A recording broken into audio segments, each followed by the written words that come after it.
Assalamualaikum warahmatullahi wabarakatuh, sobat-sobatku sekalian, para pejuang P3K tahun 2024. Selamat bergabung kembali dengan saya di channel ini. Semoga kita semua senantiasa diberikan kesehatan oleh Allah Subhanahu wa taala. Amin ya rabbal alamin.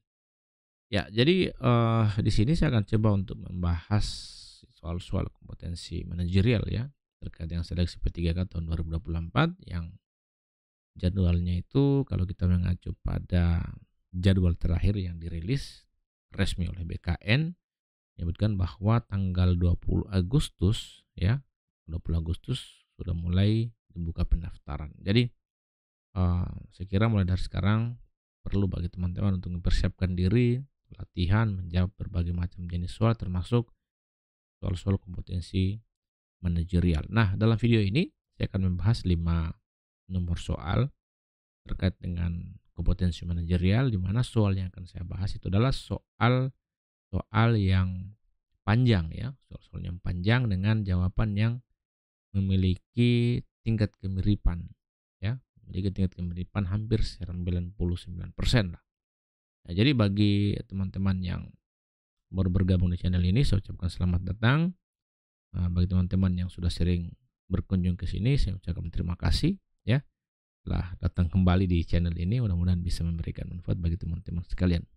Ya, jadi model soalnya itu seperti ini teman-teman. Ini agak panjang ya, agak panjang. Jadi kalau kita mau baca uh, dari ujung ke ujung itu pasti butuh waktu yang lama ya, butuh waktu yang lama. Sementara dalam mengerjakan soal ini kita dibatasi oleh waktu ya, kira-kira seperti itu. Nah, soal-soal seperti ini seringkali muncul dalam tes ya, dari penuturan teman-teman kita yang sudah melewati proses tes di tahun kemarin menyebutkan bahwa model-model soal seperti ini sering muncul dan itu sangat banyak ya.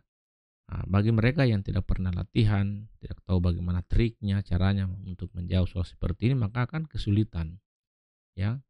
Secara umum pasti yang akan kita lakukan adalah kita akan baca dari ujung ke ujung ya, dari sini kemudian kita akan baca ke sini. Tapi sebetulnya kita punya uh, cara khusus untuk memahami soal-soal seperti ini. Sederhananya, ketika kita berhadapan dengan soal panjang seperti ini, maka yang harus kita baca pertama kali adalah pertanyaannya dan melihat opsi-opsi jawabannya. Ya, jadi di sini kita bisa lihat ada 4 opsi jawaban.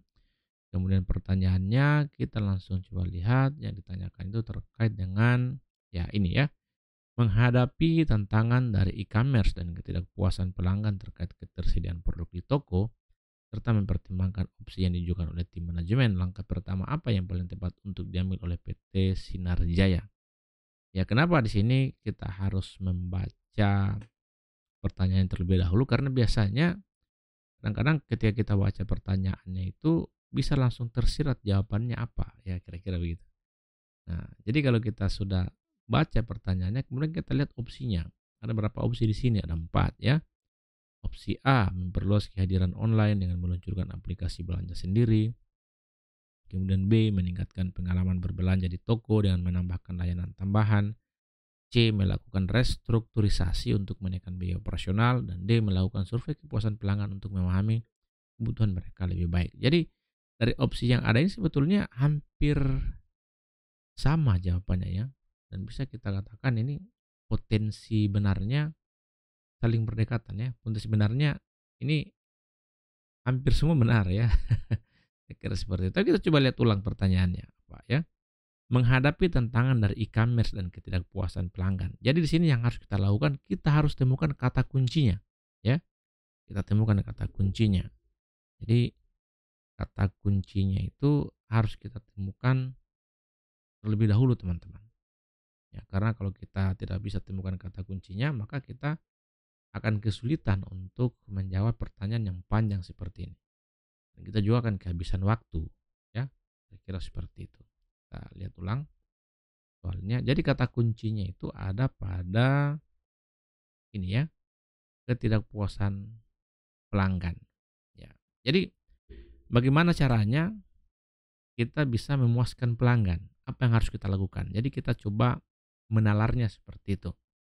Nah, kita coba lihat opsinya. Di sini ada beberapa opsi. Memperluas kehadiran online, meningkatkan pengalaman berbelanja, melakukan restrukturisasi, melakukan survei kepuasan pelanggan. Nah, kalau pertanyaannya seperti ini dan kata kuncinya sudah kita temukan terkait dengan ketidakpuasan pelanggan, maka sebetulnya jawabannya sudah bisa kita tebak ya. Kalau saya di sini jawabannya adalah eh, D ya, melakukan survei kepuasan pelanggan.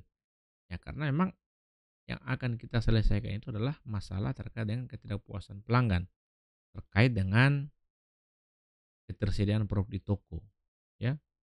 Nah, maka untuk mengetahui seberapa tidak puasnya pelanggan, maka yang akan kita lakukan adalah melakukan survei ya.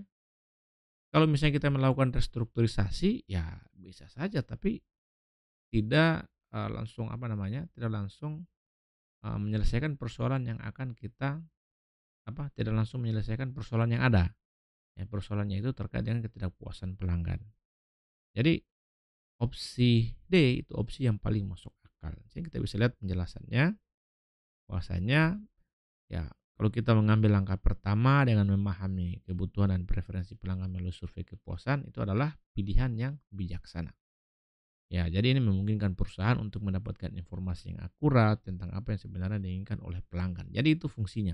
Kita melakukan yang namanya survei kepuasan. Kita bisa lihat, kita bisa tahu apa sebenarnya yang diinginkan oleh pelanggan ya. Ya, kalau misalnya kita memperluas kehadiran online dan meningkatkan layanan di toko, itu penting juga, tapi ini kurang tepat jika didasarkan pada pemahaman yang jelas tentang kebutuhan pelanggan. Karena itu tadi kata kuncinya adalah ketidakpuasan pelanggan. Jadi untuk menjawab persoalan ini maka kita harus survei dulu. Kita tahu, kita harus tahu dulu seperti apa tingkat ketidakpuasan pelanggan terhadap produk kita ya. Kira-kira seperti itu. Nanti setelah melakukan survei ya barulah kita melakukan restrukturisasi ya, ya memperluas kehadiran online ya. Jangan sampai kita sudah memperluas kehadiran online tapi ternyata pelanggan tidak butuh itu, kan begitu logikanya. Jadi untuk soal nomor satu ini jawabannya adalah D. Nah, jadi kira-kira begitu caranya kita menjawab soal yang panjang seperti ini. Kita tidak perlu kita tidak perlu baca dari sini ya. Kemudian kita cek satu-satu, ini butuh waktu yang sangat panjang ya. Kalau kita baca dari sini sampai sini, ini butuh waktu sekitar 2 atau 3, 1 atau hampir 1 menit lah ya. Dan itu membuang-buang waktu sementara kita dibatasi oleh waktu. Ya, selanjutnya kita coba lihat contoh soal nomor 2 ya, terkait dengan kompetensi teknis ya, kompetensi manajerial untuk soal-soal dengan bacaan yang panjang. Coba lihat lagi contoh soal nomor 2. Mana ini? Oke, jadi sama ya. Ini kalau kita baca lagi PT Sentosa bla bla bla bla panjang sekali. Kita langsung coba lihat pertanyaannya. Pertanyaannya seperti ini, menghadapi masalah yang ditimbulkan oleh lambatnya proses pengambilan keputusan. Ya, jadi kita sudah bisa tahu lagi di mana uh, kata kuncinya ya. Lambatnya proses pengambilan keputusan di manajemen serta kurangnya koordinasi antara tim produksi dan penjualan, langkah apa yang paling efektif dan berkelanjutan untuk mengurangi waktu penyelesaian pesanan. Kita coba lihat opsinya. A. Mengurangi jumlah tahap dalam proses pengambilan keputusan di manajemen. B. Memperkenalkan sistem bonus untuk tim produksi agar mereka bekerja lebih cepat. C. Memperbaiki koordinasi antar tim produksi dan tim penjualan melalui pertemuan rutin. Dan D. Mengalihdayakan sebagian produksi ke pihak ketiga untuk mempercepat proses. Yang nomor 2 ini kita langsung coba lihat jawabannya, yaitu A. Memperbaiki koordinasi antar tim produksi dan tim penjualan melalui pertemuan rutin. Kenapa jawabannya A? Karena di sini kata kuncinya adalah lambatnya proses pengambilan keputusan di manajemen serta kurangnya koordinasi antar tim produksi dan penjualan. Yang berarti untuk mengatasi ini yang harus kita lakukan adalah mengurangi bukan A ya, tapi C ya. Jawabannya C, ini saya salah tulis. Memperbaiki koordinasi antara tim produksi dan tim penjualan melalui pertemuan rutin. Ya, jadi tanpa perlu kita membaca naskah soalnya ya dari atas ini sampai di sini, kita bisa menalar apa jawabannya. Jadi kita langsung lihat apa pertanyaannya. yaitu masalah lambatnya proses pengambilan keputusan di manajemen serta kurangnya koordinasi antara tim produksi. Maka jawabannya adalah memperbaiki koordinasi. Ya, karena dengan memperbaiki koordinasi, maka tentu saja akan mempercepat proses pengambilan keputusan. Kira-kira seperti itu logika. Jadi, tambahin logika di sini. Kita coba nalar pertanyaannya, kemudian kita kaitkan dengan jawaban yang ada, opsi-opsi yang ada. Nah, jadi meningkatkan koordinasi antar tim produksi dan penjualan dengan pertemuan rutin ini merupakan langkah yang sangat penting, ya. Tidak hanya membantu menyelaraskan prioritas dan jadwal, tapi juga memperbaiki komunikasi dan kerjasama antar tim yang esensial untuk efisiensi operasional jangka panjang. Bagaimana dengan mengurangi tahap dalam proses pengambilan keputusan untuk memberikan bonus? Ya, bisa saja itu memberikan solusi jangka pendek, tapi tidak mengatasi akar masalah yang sebenarnya. Ya, ini tidak mengatasi akar masalah yang sebenarnya, di mana akar masalah itu adalah lambatnya proses pengambilan keputusan di manajemen. Ya, jadi kalau kita sudah baca soalnya, kita lihat opsinya, kita sudah bisa melakukan analisis. Ya, jadi untuk mengatasi lambatnya proses pengambilan keputusan, maka bisa diatasi dengan memperbaiki koordinasi antara tim produksi dan tim penjualan. Kira-kira seperti itu. Oke, selanjutnya kita coba lihat lagi soal nomor 3 ya. Dengan bentuk soal yang sama, bacaan panjang, dan opsi jawaban yang mirip. Bagi teman-teman yang ingin ikut menjawab soal-soal ini, silakan sediakan pensilnya dan kertasnya. Nah, apabila jika teman-teman memiliki opsi jawaban yang berbeda dengan apa yang saya jelaskan di sini, silakan tuliskan di kolom komentar. Kita diskusi ya. Karena kalau misalnya kita uh, melakukan banyak diskusi, saya pikir itu bisa memperluas wawasan kita terkait dengan soal-soal yang mungkin akan muncul dalam tes seleksi P3K nanti. Oke, kita coba lihat soal nomor 3 ya. Ya, sama lagi. Panjang sekali ya. Panjang sekali soalnya. Seperti biasa, untuk soal panjang seperti ini langsung kita lihat pertanyaannya. Ya, pertanyaannya mulai di sini. Dalam menghadapi tantangan dari perusahaan vintage financial technology yang lebih responsif dan gesit serta mengingat keluhan pelanggan, ya. Jadi kita sudah bisa lihat lagi kata kuncinya di mana? Keluhan pelanggan mengenai lambatnya layanan, ya. Lambatnya layanan. Kita coba garis bawah ini. Ya, ini kata kuncinya. Langkah strategis apa yang sebaiknya diambil oleh PT Mekar Indah untuk meningkatkan kepuasan pelanggan dan daya saing? Kita coba lihat opsinya. Ya, oke. A. Meningkatkan investasi dalam teknologi otomatisasi untuk mempercepat proses layanan. B. Menambah jumlah karyawan di bagian layanan pelanggan untuk mempercepat tanggapan. Kemudian C. Mengurangi biaya layanan untuk bersaing dengan perusahaan finansial teknologi. D. Meningkatkan kampanye pemasaran untuk memperbaiki citra perusahaan di mata pelanggan. Semua opsi yang ada di sini hampir semuanya benar ya. Kalau kita perhatikan. Tapi kembali lagi di kata kunci. Menangani lambatnya layanan. Kita coba langsung lihat jawabannya. Nah, jadi jawabannya adalah A ya. Meningkatkan investasi dalam bidang teknologi otomatisasi untuk mempercepat proses layanan. Jadi kalau kita bicara tentang percepatan layanan ya, maka satu-satunya cara yang harus kita tempuh adalah dengan berinvestasi dalam teknologi otomatisasi. Ya, kenapa? Ya karena yang namanya otomatisasi dia akan mempercepat layanan. Ya, sistem otomatisasi akan memberikan satu terobosan baru terkait dengan percepatan pelayanan. Kalau sebelumnya pelayanannya masih bersifat manual atau belum otomatis atau masih semi otomatis, ketika berubah menjadi otomatis, maka layanannya akan semakin cepat. Menambah jumlah karyawan, ya bisa saja mempercepat pelayanan, tapi akan membebani pembiayaan perusahaan. Ya, mengurangi biaya layanan untuk bersaing dengan perusahaan finansial teknologi, ya saya kira ini kurang tepat. Ya, kalau kita mengurangi biaya layanan, justru pelayanannya akan semakin lambat ya, karena masalahnya sudah jelas di lambatnya pelayanan.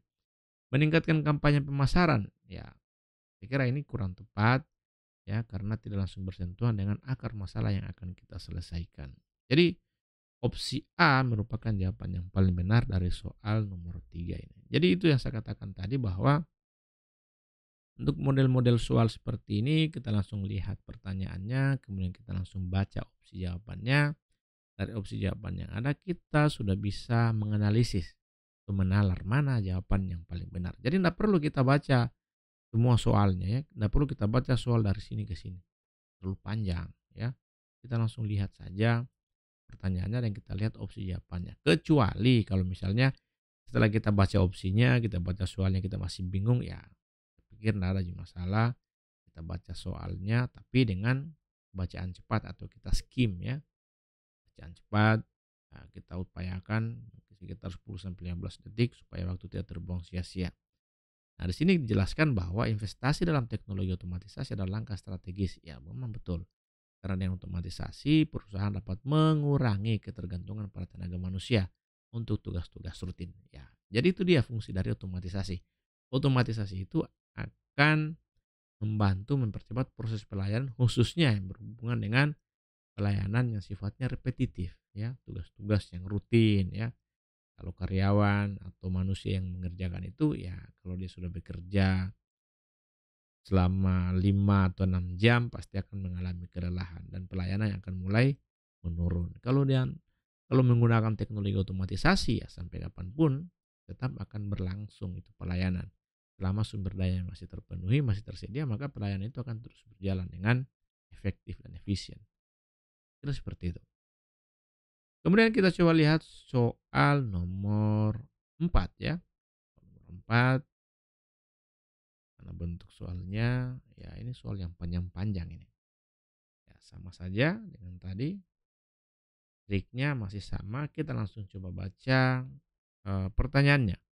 Menghadapi tekanan dari tim pemasaran untuk meluncurkan produk sesuai jadwal dan kekhawatiran dari tim pengembangan mengenai kualitas produk, bagaimana cara terbaik untuk menjaga keseimbangan antara waktu peluncuran dan kualitas produk? Ya, jadi jelas ya, kata kuncinya terkait dengan peluncuran produk yang sesuai jadwal. Ya. Nah, kita coba lihat opsinya satu-satu saja. A. Meminta tim pengembangan bekerja lembur untuk memenuhi tenggat waktu. B. Menyesuaikan jadwal peluncuran produk dengan memberi lebih banyak waktu untuk pengujian. C. Mengalihdayakan pengujian produk di perusahaan lain yang lebih kompeten. D. Melakukan peluncuran produk secara bertahap untuk mengurangi tekanan pada tim pengembangan. Kita coba langsung lihat jawabannya. Jawabannya adalah B. Menyesuaikan jadwal peluncuran produk dengan memberi lebih banyak waktu untuk pengujian. Ya, jadi di sini kita bisa lihat masalahnya adalah terkait dengan peluncuran produk sesuai jadwal dan kekhawatiran dari tim pengembangan mengenai kualitas produk. Kata kuncinya ini peluncuran produk yang sesuai jadwal dan masalah kualitas produk. Nah, jadi di satu sisi ada keinginan untuk meluncurkan produk sesuai jadwal, tapi di sisi lain ada kekhawatiran terkait dengan kualitas produk. Makanya untuk mengatasi persoalan ini yang harus dilakukan adalah menyesuaikan jadwal peluncuran produk, kemudian memberi banyak waktu untuk pengujian. Kenapa? Karena dengan memberi banyak waktu untuk pengujian, maka itu akan memperbaiki kualitas produk. Menyesuaikan jadwal peluncuran produk, ya kira itu jelas. Kalau kita sesuaikan jadwalnya, waktu pengujian, itu akan memungkinkan produk yang akan kita luncurkan itu sesuai dengan kualitas yang diinginkan oleh pasar. Bagaimana kalau kita meminta tim pengembang bekerja lembur? Wah, saya kira ini tidak efektif ya.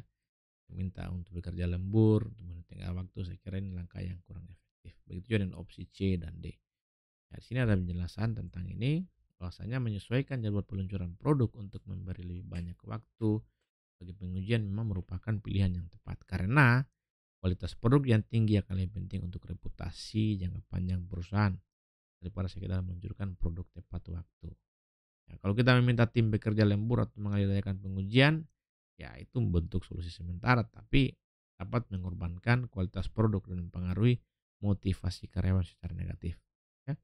Karena pada dasarnya orang yang disuruh untuk lembur itu biasanya moodnya akan berubah ya.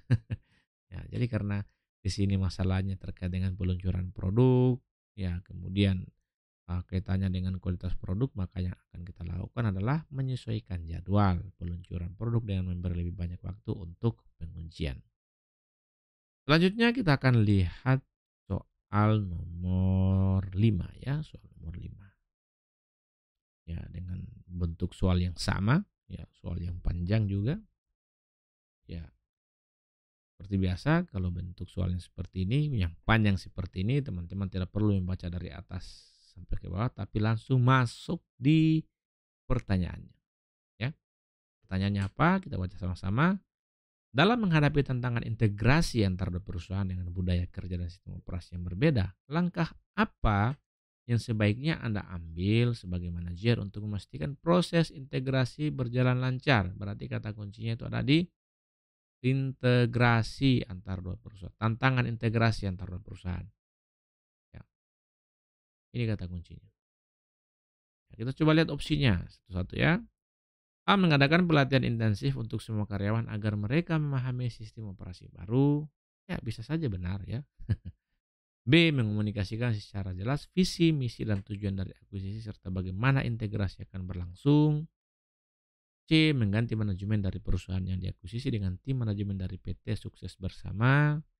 D. Memberikan insentif kepada karyawan agar mereka lebih cepat beradaptasi dengan perubahan. Ya, jadi tantangan integrasi antar perusahaan itu ah, harus diantisipasi dengan apa kira-kira? Ya, di sini jawabannya adalah B ya, mengkomunikasikan secara jelas visi, misi, dan tujuan dari akuisisi serta bagaimana integrasi akan berlangsung.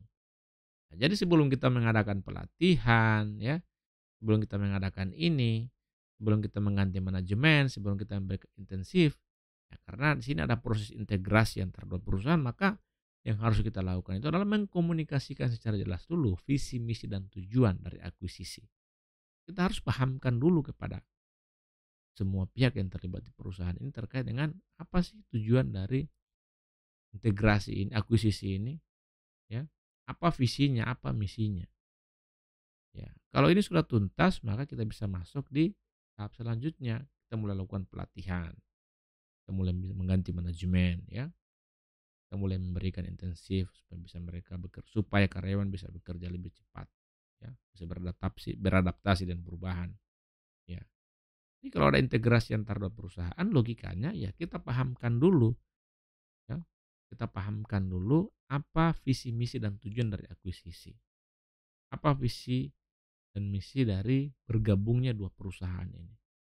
Setelah itu barulah kita mengambil langkah lain, ya. Kira seperti itu.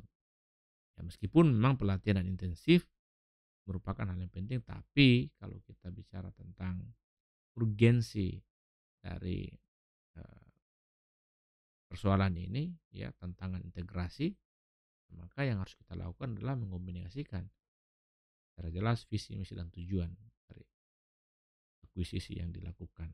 Saya kira seperti itu cara kita menalarnya. Oke, ya pada dasarnya apa yang saya sampaikan dalam video ini bukanlah merupakan rumus pasti dari menjawab soal-soal yang panjang seperti ini, tapi pengalaman saya seperti itu.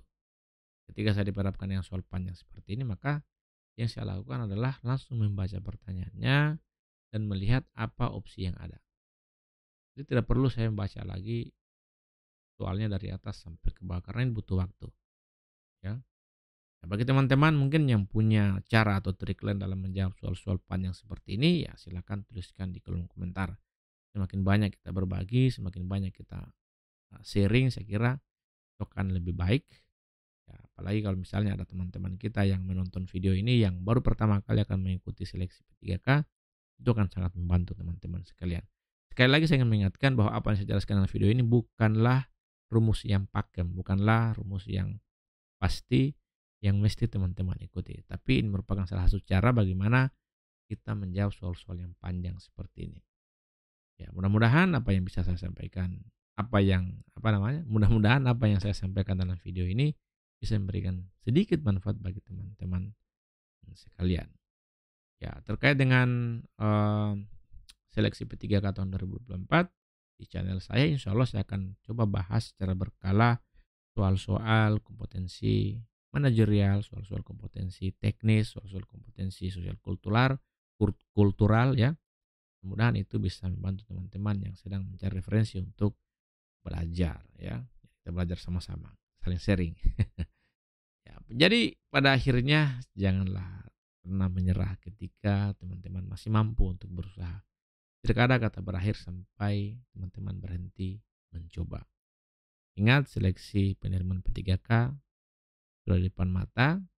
Pendaftaran akan mulai dibuka tanggal 20 Agustus, berapa hari lagi ya. Video ini dibuat tanggal 16, ya berarti 17, 18, 19, 24 hari lagi akan dibuka pendaftaran resmi seleksi CPNS tahun 2024. CPNS itu nanti dalamnya ada ASN dan ada P3K. Silakan teman-teman persiapkan diri, doa saya menyertai teman-teman, semoga teman-teman sukses semua. Demikian apa yang bisa saya sampaikan pada video yang singkat ini, mudah-mudahan bisa memberikan manfaat bagi teman-teman sekalian. Lebih dan kurangnya mohon dimaafkan. Saya akhiri dengan ucapan wabillahi taufiq wal hidayah. Wassalamualaikum warahmatullahi wabarakatuh. Salam dari saya dosen swasta dan terima kasih.